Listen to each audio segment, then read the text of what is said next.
Good evening and welcome back to Irish Chippy channel. My name is Pascal and today I'm going to show you how to make a perfectly round mast for a boat, or maybe you want to make something very long that's round and you don't have a lot of tools or something like that, and you don't maybe have enough timber.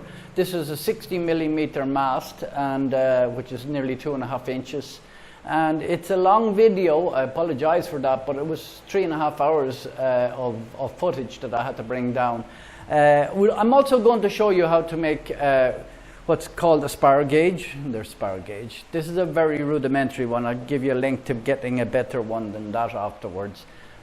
So with that, I will leave you with the video because it's so long I don't really want you to be listening to me now. Good morning and welcome back to Irish Chippy channel, where we are making this Trimaran. I've decided today I'm going to make the mast. Now the mast is, this is going to be a lug sail. So I'll show you what a lug sail is. A lug sail is where you have a yard on the top. I'll just show you the drawing for the sail. So we are going to make the mast here. The mast is 2.9 meters. I have a piece of lumber, good lumber, nice pine, and it is 3 meters long, 10 foot. And we will make this yard then later. That'll be made by 2 by 3.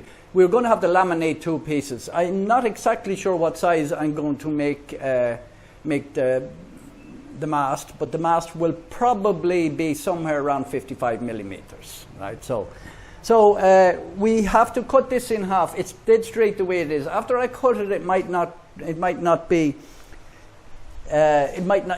bend a little bit, and that means when we're laminating the 2 pieces together, the measurement must be about 45, is it? Yeah, 45 millimeters. So we have to take a couple of millimeters to laminate these 2 pieces together. So it'll go down to about 43 before we even plane it up when we laminate them together. So that's fine. That's 80 plus.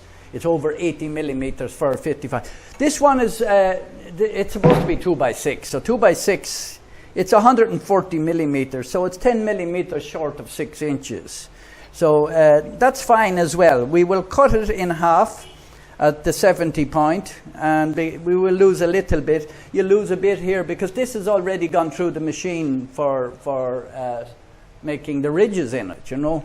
So I'll put it onto the table so we get set up and cut it down the center first. See how it looks. I looked at the grain down here. The grain is not too bad. I looked at the grain when I was buying it as well. This is the only straight one I got. There is no knots in it, and it's probably not that easy to play up. It's not quarter sewn or anything. But when I cut this in half, we'll have it reasonably okay. And 140. I've set the thing up at about 69 millimeters, and I'll let the blade up a little bit. If you're using big piece of wood like this and big saw, if you have somebody to help you, it's fine. If you don't, make up yourself a table or a roller is probably just as well. Have your push stick ready, get organized, turn on your vacuum, put on your face mask, and do all the safety things.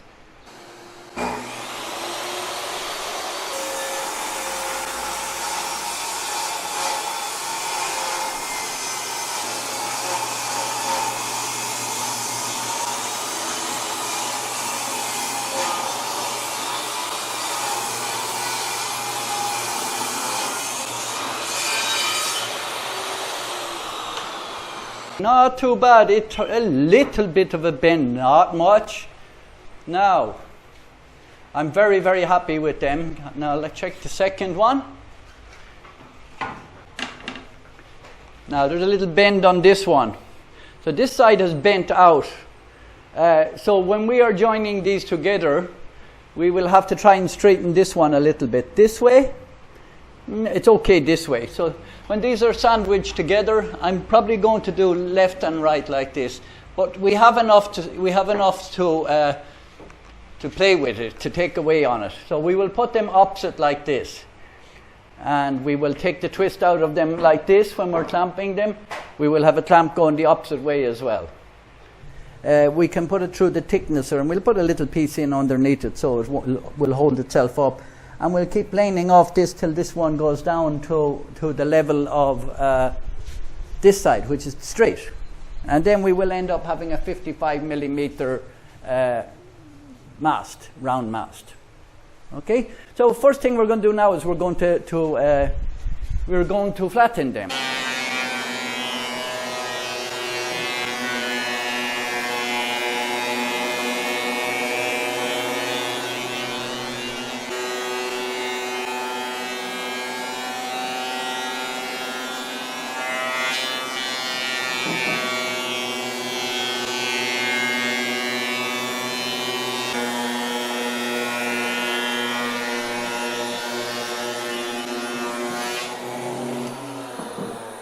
Whereas I have to cut off this side of the ends and this side of the middle. So, should I do it? I'll make up my mind in a couple of minutes.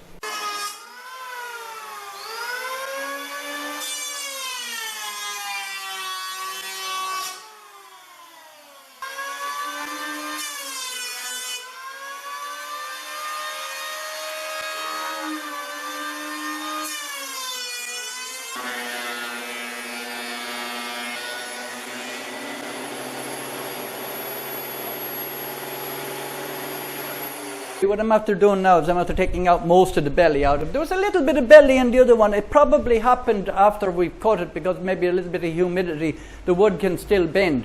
So what we've done is we have them almost dead straight. There's a little belly on this one this way and a little belly on this one this way. And we still have 60 millimeters plus left. So what we're going to do is then when we will pull them in. So we'll pull this one in a little, and it's only a couple of millimeters, and they will oppose one another then, so they should be fine.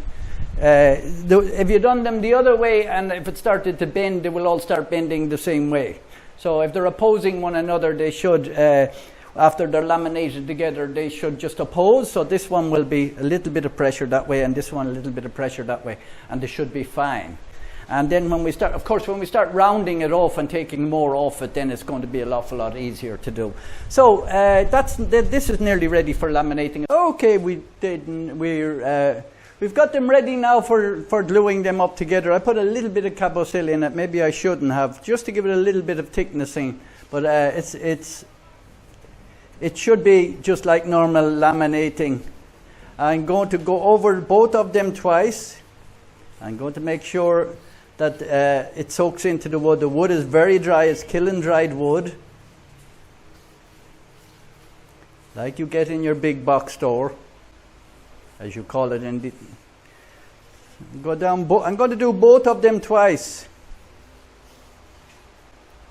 I get some advice from some of the guys here in the Philippines, like Roy, my friend Roy. He lives near Manila, and he's in the club. And Michael Storr gives advice. Plus, I was talking to Richard, the designer. Now, we made too much of this, but that's okay. The middle one then, around the middle, which is where my hand is. Wait, I'll lift it up for you now. We're going to take a bit of the bend of it out in both ways, so we're going to oppose each. Rex, tighten it there. I'm holding it perfect. Well, yes, very, very straight this way. So this line here, this face here is dead straight. So we're not going to touch anything else now. We're going to clamp all this up now. So what we're going to do is going to try and tilt it now so I can clean it. So tilt it up maybe. I'm just going to get the brush and clean off any heavy stuff. It oozed out. Not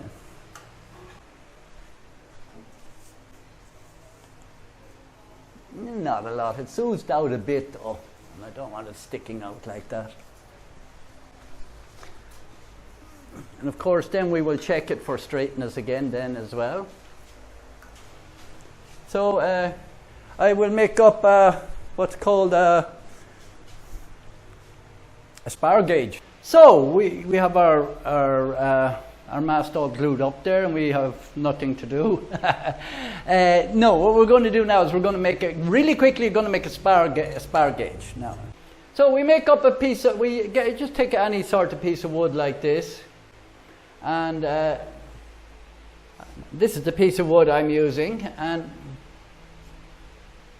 I'll put it upside down. No, it can be square, but mostly it'll be more flat that way. We have two holes here for pencil nibs coming up. And then we have two dowels coming up here. Now, the dowels will be much longer than where the pencil. You don't need a pencil line coming up too much. So, there's a geometry in it. Now, I'm not going to do the geometry, but I will tell you what the geometry is. The geometry of the distances between these is worked out by Pythagoras' theorem. And this one will be 7.07. This one will be 10, and this one will be 7.07. So these distances are from the inside of the dowel, and these measurements are from the center. So they're your measurements. 10, 7.07, almost 7.1, but we're going to stick with the measurements we're given. Now, that would be if you wanted something that was 10 inches or 10 centimeters or 10 millimeters. So we don't want it like that. So we will multiply these numbers. We will multiply them by something else to get what we want. And we want about 60 millimeters on the inside. So I'm going to, if I want to get 60 millimeters on the inside, it's very easy because I am just going to multiply everything by 60. 10 by 60, 600, and multiply 7.07 by 60, you get 424.2. And the same over here, 424.2. We'll move the decimal places back then, right? So we can move them back. So we're going to move it back to here, so that's going to be 60 mm. This is going to be 42.42 mm, almost 42 and a half, 42.42 millimeters. You can do this in quarters and inches if you want. Millimeters is easier to do it because it's easier to break them down. So these holes here, you see it here? These holes here, these are for the pencils. They're 60 millimeter apart. The dowel will go to the outside of this. So the side of the dowel will be on the 44 and a half millimeters. So we will do this on the drill press. We will do it nice and carefully. For the other ones, we'll put a small hole in first, I think, for the pencil hole ones. You have to get the measurement of your pencil then.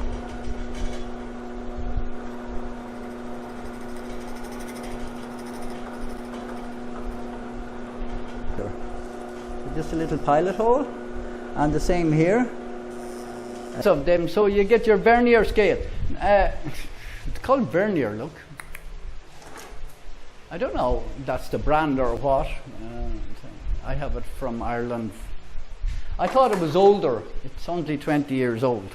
I thought it was a lot older. Somebody said something the other day, and I said I had one for 30 years. I thought I had that for 30 years. Now you can buy cheap digital ones and they're just as good. So this one is coming in 7 mm. Make sure I'm coming down right, and then we go.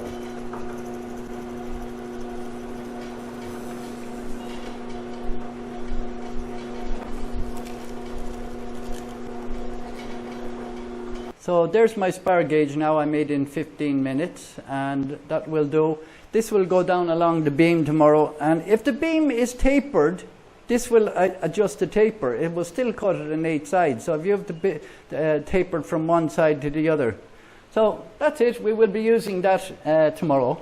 So we made it up in 50 minutes. You can make a fancy one if you wanted to, but I'll make a fancy one another time. My friend Grant Alexander made a nice fancy one there. I'll give you a link to his one on the bottom. That came out very, very well. Kind of. Well, mostly.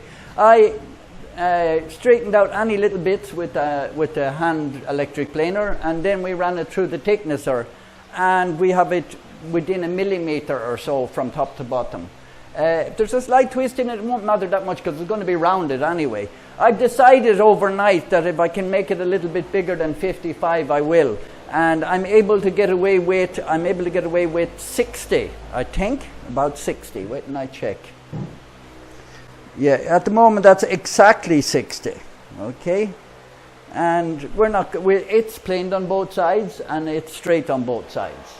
So what we're going to do then is I'm not going to take it all off one side. This is our seam here in the middle. You can barely see it.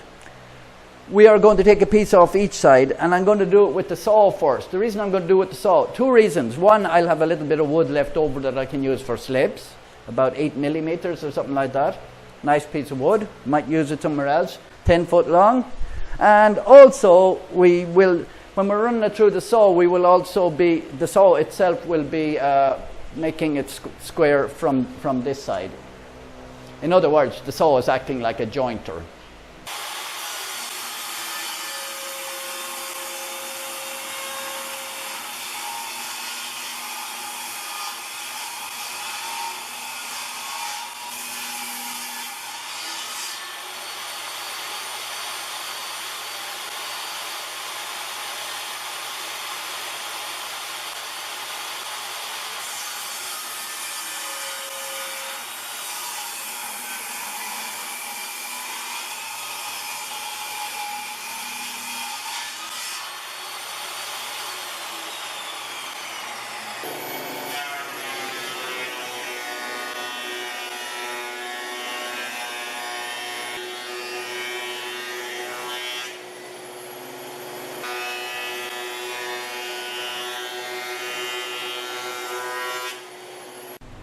So now we have it 60 millimeters by 60 millimeters straight.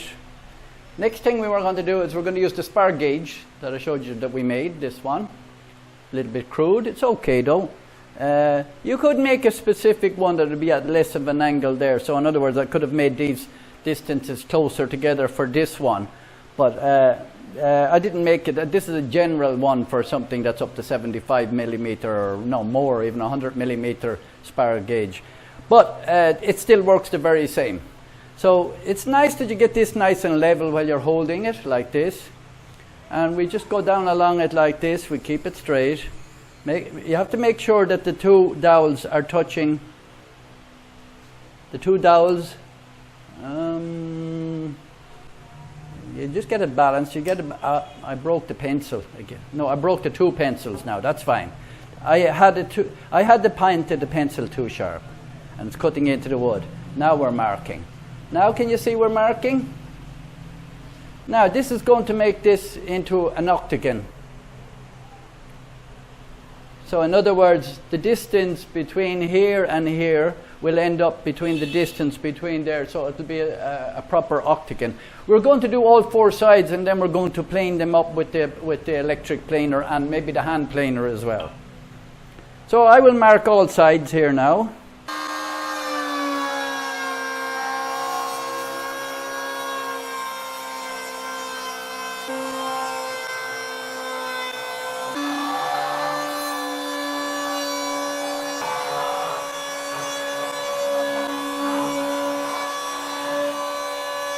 Bring everything down to the line with the hand plane, and then I think what I will do then after that is I will run this through the thicknesser for the opposite side of this.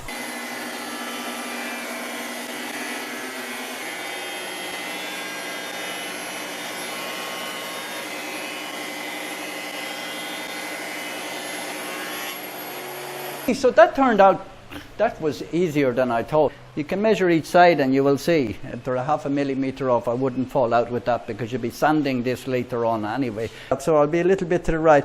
So I'm going to go down, all the way down with one. Don't go up and down and up and down and up and down. Go the whole way. The plane itself will keep it straight.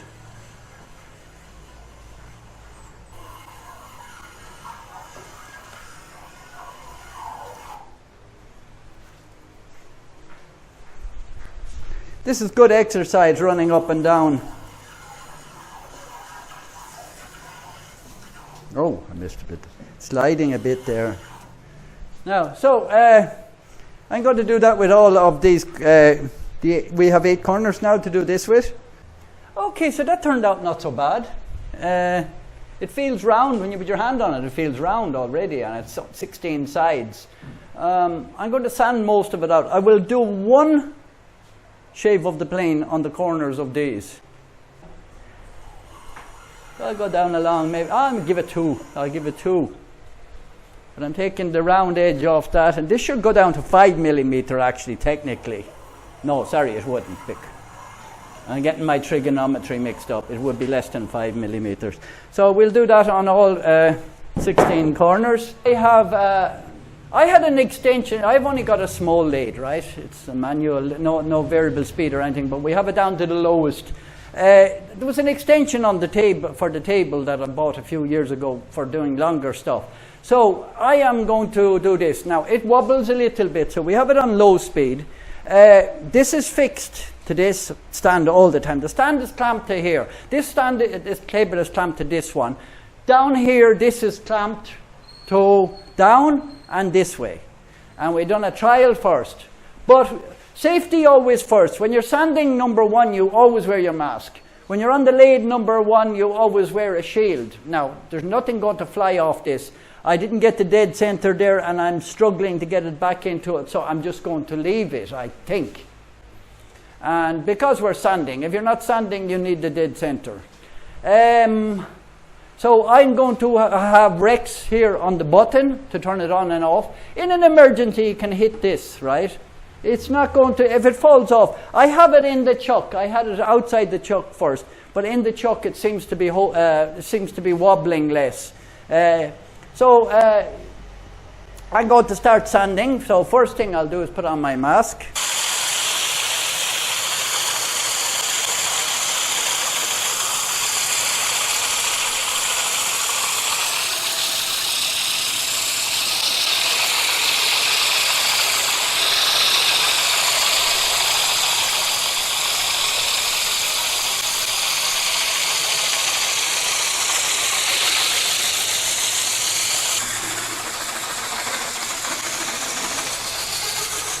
Maybe about 15, not quite 15, it'll take 10 minutes. I'm using just 100 first, and then I'll use 240 or something like that.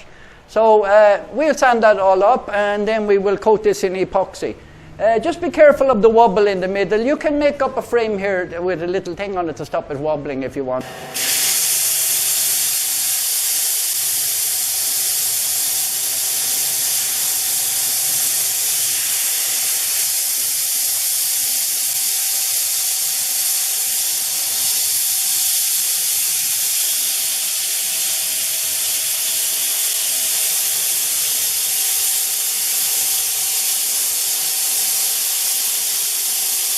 Now, what we're after doing, I'm after giving it 1 coat of epoxy, and I'm going to give it another one. I'm after sanding it down there. I didn't put any sound on it there. So this is really smooth. This is nice now.